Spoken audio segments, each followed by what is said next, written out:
Meghan et Harry risqueraient de devenir prochainement très malheureux et insignifiants. Le sort de Meghan et Harry ressemble à celui d'Edward VIII et de sa femme Wallis Simpson. Edward VIII avait créé un scandale dans le royaume en prenant pour épouse une femme veuve et mondaine.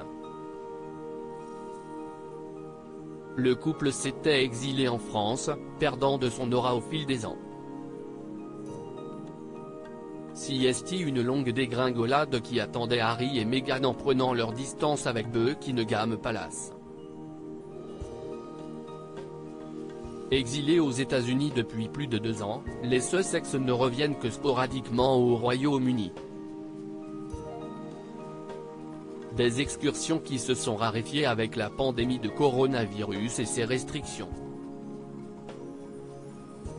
Loin des yeux, loin du cœur, le couple profite désormais des milliers de kilomètres qui les séparent du palais pour régler ses comptes avec la famille royale par l'entremise d'interventions à la télévision, sur Netflix et même d'un livre récemment publié en librairie où Harry pulvérise ses proches.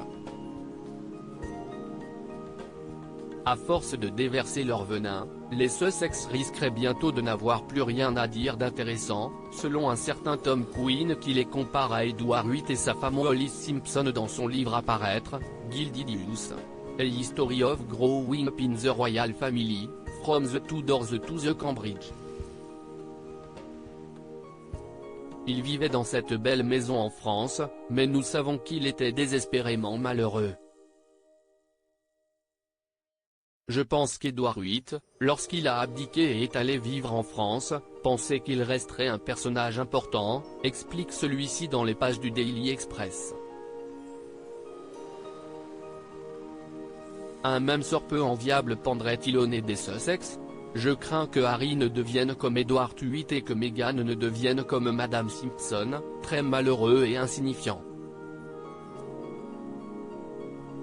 Ce énorme risque qu'encourent Meghan et Harry, la parenthèse américaine des Sussex pourrait bien se refermer plus tôt que prévu. Dans un récent article du Daily Mail, on apprend qu'un groupe de militants conservateurs militerait en faveur de leur expulsion après qu'Harry ait révélé dans ses mémoires avoir consommé de nombreuses substances stupéfiantes. De quoi justifier des sanctions sévères à l'égard du fils de Charles III. S'il a menti aux agents de l'immigration, le fils de Charles III risque non seulement l'expulsion mais également l'interdiction de sa demande de citoyenneté américaine.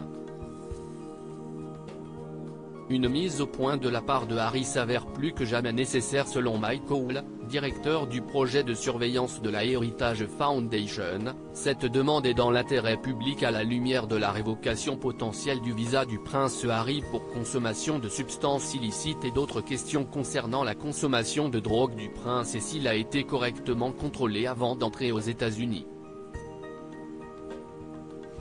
Du côté de Washington, on refuserait de mettre le nez dans la vie privée du prince.